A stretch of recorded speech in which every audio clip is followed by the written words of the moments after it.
The first red flag wasn't behavior, it was vocabulary. Emily began to say "we" when she meant Mr. Harlow and I, as in, we think Tyler would benefit from more structure, or I woke up this morning to the sound of our smart fridge announcing in that cheerful customer service voice that we were low on eggs, respect, and the illusion of a stable marriage. Yesterday, I caught my wife, Emily, soccer sideline smile and PTA president ambition, hooking up with my son's teacher, Mr. Harlow, in a Honda with cracked leather that smelled like spearmint gum and faculty room coffee. Today, the next step is not rage, not even the cinematic revenge fantasy where I show up at school board night wielding a Costco sheet cake that says, "Congrats on your betrayal," although believe me, that draft sat in my notes app like a loaded weapon. The next step is colder, cleaner, smarter.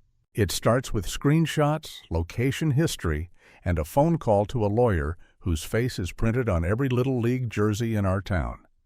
It continues with breath and silence, and the exact way you stand when a judge asks if you understand what shared custody means. There's a rhythm to American catastrophe: coffee, email, attorney retainer, therapy intake form, and a Target run because the house suddenly needs new sheets. Somewhere between aisle 17 and the pickup lane, you start to realize a marriage can go bankrupt on tiny daily overdrafts. One more secret, one more white lie, one more night she's helping with grades that shouldn't need help. People will say cheating like it's an event, but infidelity is more like a season. It rains over the backyard grill and the framed kindergarten art and the box of Christmas lights you keep promising to sort. The betrayal creeps into everything until even the dog won't sit on the couch because it smells like a fight you haven't had yet.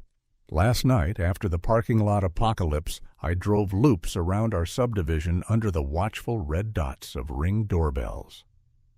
The HOA drone skimmed past, new feature, neighborhood safety, and I felt briefly like I lived inside a conspiracy novel where the villain is simply the word almost. We almost talked.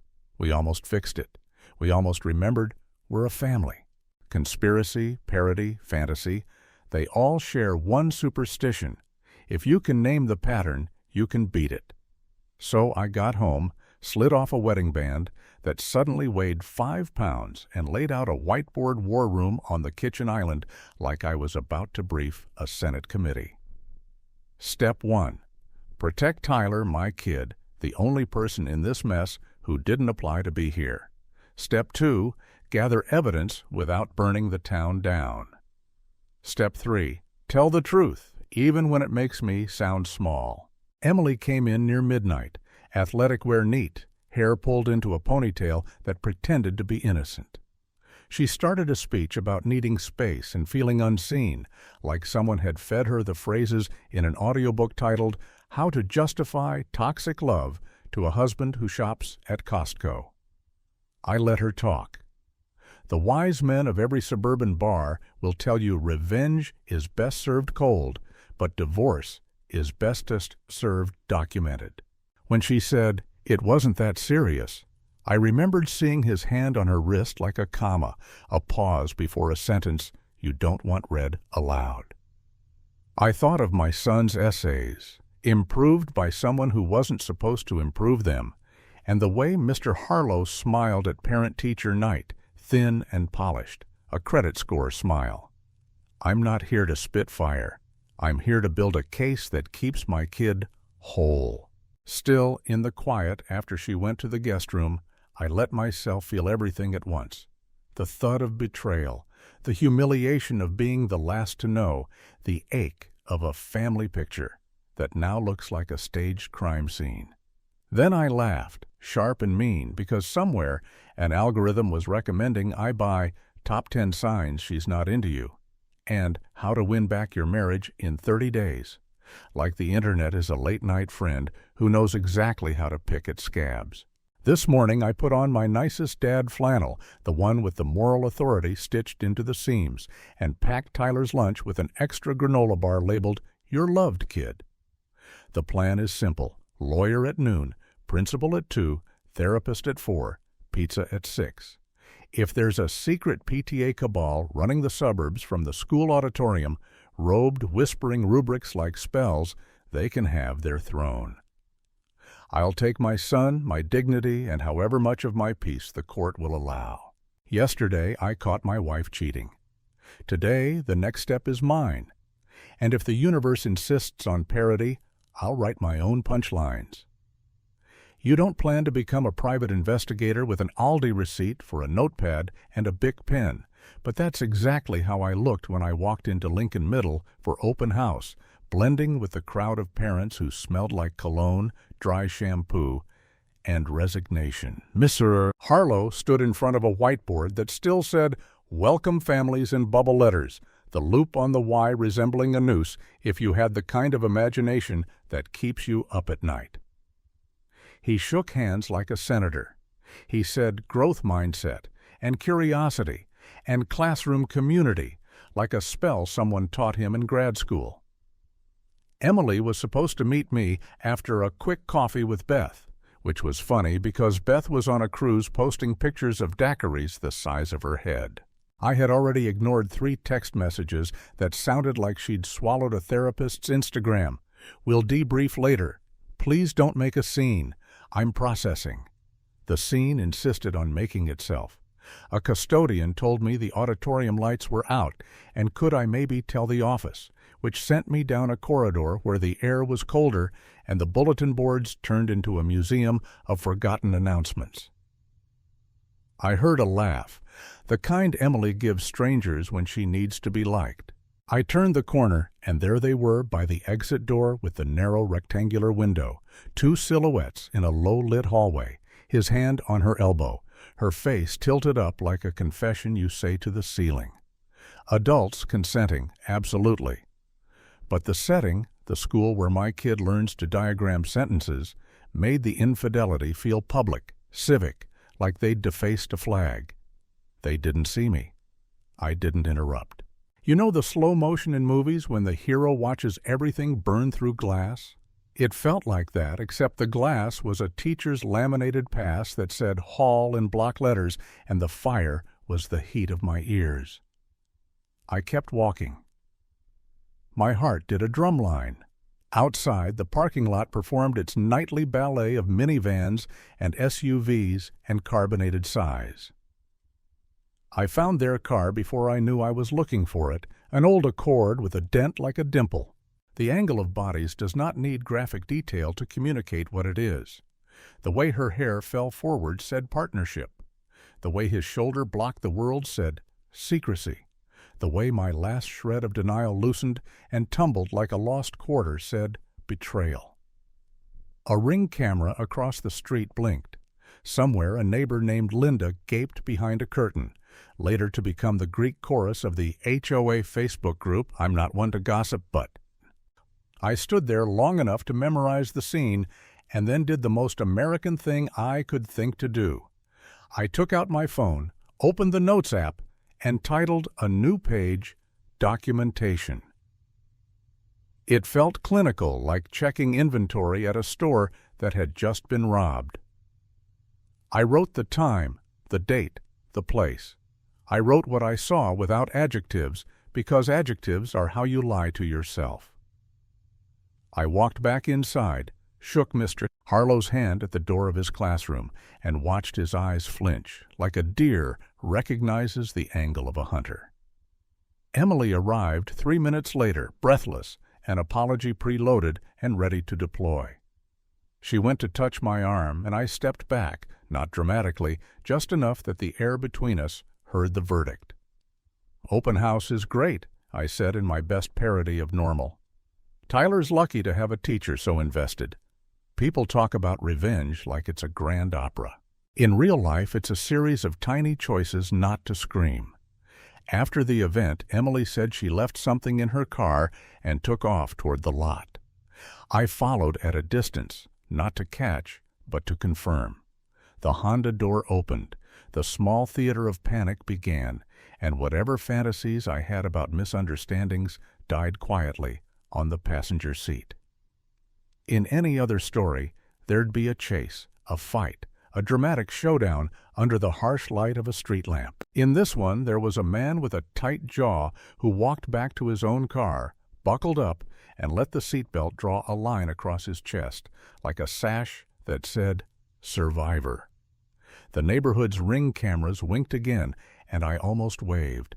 If this is a conspiracy, it's not the PTA running society from a gymnasium.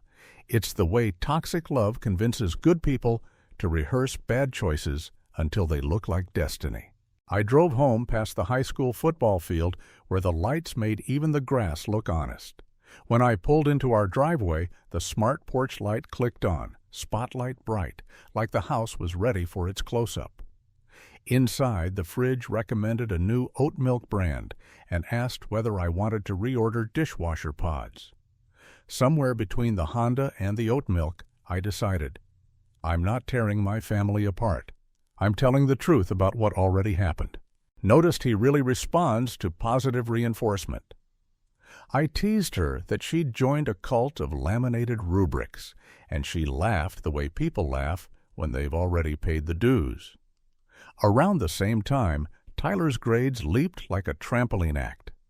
Overnight, my kid, the one who treats commas like decorative stickers, started dropping thesis statements with the swagger of a Supreme Court clerk. Mr. H says clarity is kindness, he'd say, and I'd nod, stunned and grateful, because who doesn't love a teacher who matters? But the late nights multiplied. We're editing, she'd say. He needed extra help, she'd say. I'd go to brush my teeth and hear a ping from her phone that sounded exactly like the first note of a sad song. Paranoia is a lousy roommate, but it pays half the rent.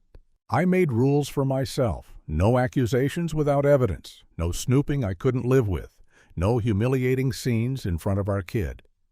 Still, I am American enough to believe in systems, so I built one. I opened a new Google sheet called Project Chalk Dust and felt instantly like a detective with a budget for snacks. Column A, date. Column B, Emily's stated plan. Column C, actual location, if known. Column D, vibe. The vibe column carried more data than the rest. Slump in shoulders, too brave lipstick, a perfume that smelled like rented confidence. I didn't want it to be cheating. I wanted it to be stress, miscommunication, a long winter of us forgetting each other's favorite jokes. But the evidence, even the dumb evidence, kept recruiting more evidence. Her phone started living face down. The family calendar suddenly filled with color-coded blocks titled Volunteer and Committee. Our smart speaker learned a new playlist called Focus that sounded like being haunted by a yoga studio. One Friday, she said she was visiting her sister in Joliet. The location share, because we share locations like everyone who loves safety and secretly loves control, pinged from a school parking lot at 9:47 p.m. When I asked, she said her phone must have glitched, and then, because the universe is better at satire than I am, she followed it with, "Don't be paranoid." I bought an AirTag, not to stalk, but to verify whether I was sane. I tucked it into the lining of the tote she takes to committee. She went out Tuesday evening after promising to bring home milk. The AirTag paused for 2 hours at the Budget Inn off Route 30, then sprinted to a Walgreens where she purchased milk like a prop in a community theater production of Normal Life. I didn't confront her. I wrote it down. I called a friend whose divorce made him a reluctant expert, and he said, "Document, document, document. Protect the kid. The rest is noise." On Sunday, I tried being the man I used to be. Pancake dad, driveway basketball dad, let's take a family drive, dad. We played horse until Tyler beat me with a backward shot that should be illegal under Illinois law. Then we hit a diner where the syrup comes in comfortingly sticky bottles. Emily laughed at something the waiter said, and I watched it land on her face like a borrowed light. I wanted my wife back so badly I could taste the nostalgia in my coffee. That night, when she said she had to run to school to grab something from the teacher's lounge, I said, "I'll come." The way she paused told me more than any motel receipt ever could. She said it would only take a minute. She left. I sat with the dog and watched a true crime documentary about a woman who married a con man and realized the genre was mocking me. The AirTag blinked on my phone map like a lighthouse guiding ships to a shore they shouldn't visit.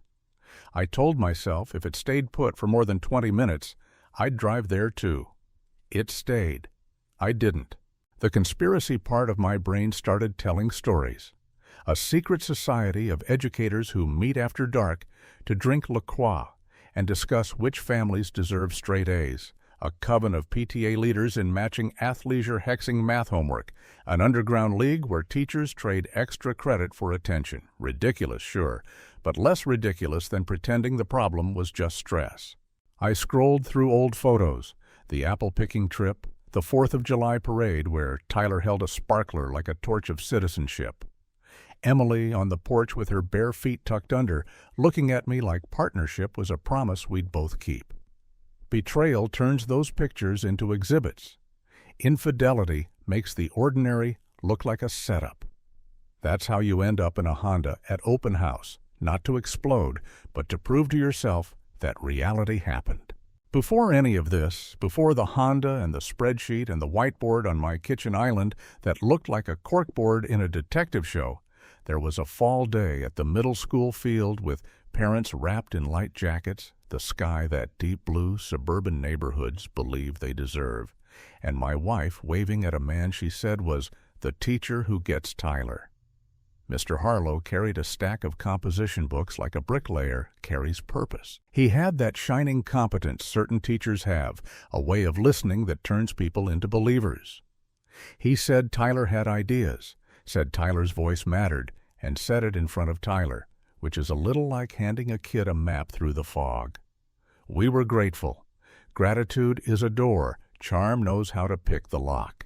He asked if Emily would help coordinate the fall book fair because she radiates organization, which might be the funniest sentence ever said about a human being who keeps our tax documents in a shoebox labeled someday. She lit up. Then came the meetings. Then came the text thread called Fair Crew, where people said y'all a lot and used exclamation marks like confetti. Then came the private side channel where he asked for her advice on parent engagement, and she answered back with the kind of flattered effort that turns into late nights. If this were fantasy, I'd tell you he slipped a charm into her latte at the faculty cafe, that he whispered the secret rubrics of the standardized test Illuminati and promised guaranteed gains for a price. If this were a conspiracy, I'd swear the PTA meets at midnight in the auditorium wearing robes sewn from old yearbooks, and that they chant acronyms, MAP, IAR, SEL, until marriages crack down the spine. In truth, nothing occult happened. He was handsome in that clean-edge way that photographs well on a district website.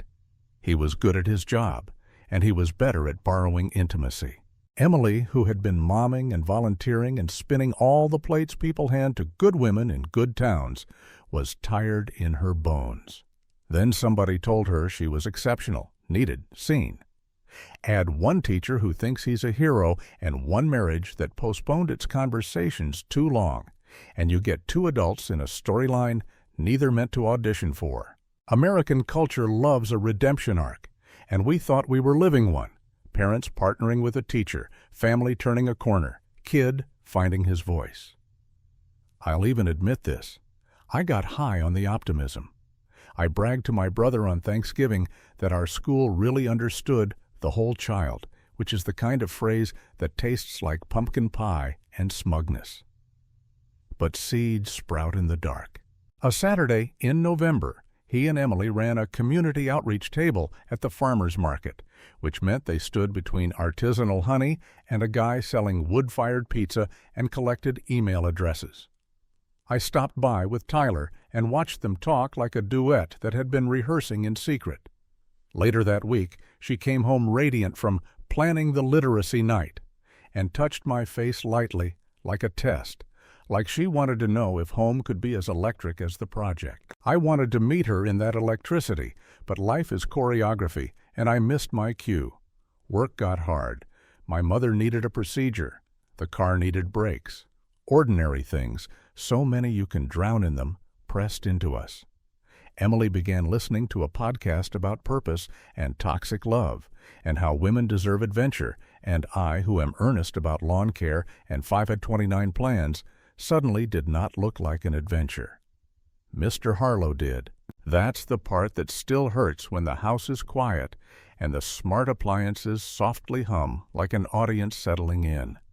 Not the cheating itself, awful, yes, but the idea that the marriage I thought we were in was a different genre for her, a parody of Perfect Family where she played a role she needed to retire. I don't villainize her, not entirely. A lot of people carry loneliness while smiling at school pickup, and if we're honest, the suburbs can make a person feel like a ghost in yoga pants. But I do name the harm. Infidelity doesn't just cut a couple, it slices a family, and the wound runs through a kid who just wanted help with thesis statements. If my wedding ring had magical powers, and some nights it feels like it does, it would whisper what no one wants to say. Love is a verb, neglect is a verb, betrayal is a verb, and so is repair. The seed of this story wasn't a hotel key or a parking lot kiss.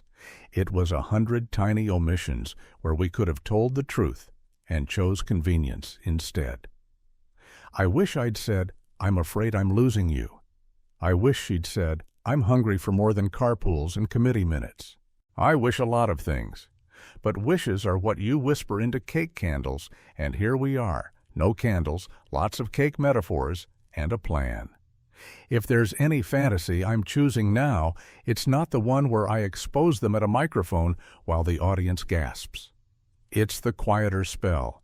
Protect the child, protect my sanity, and let the future build itself out of honest words. Revenge loses interest in you when you stop feeding it. Betrayal doesn't disappear, but it shrinks when you say its name. Cheating is an act. Integrity is a practice. The next step is not dramatic. It is simply forward.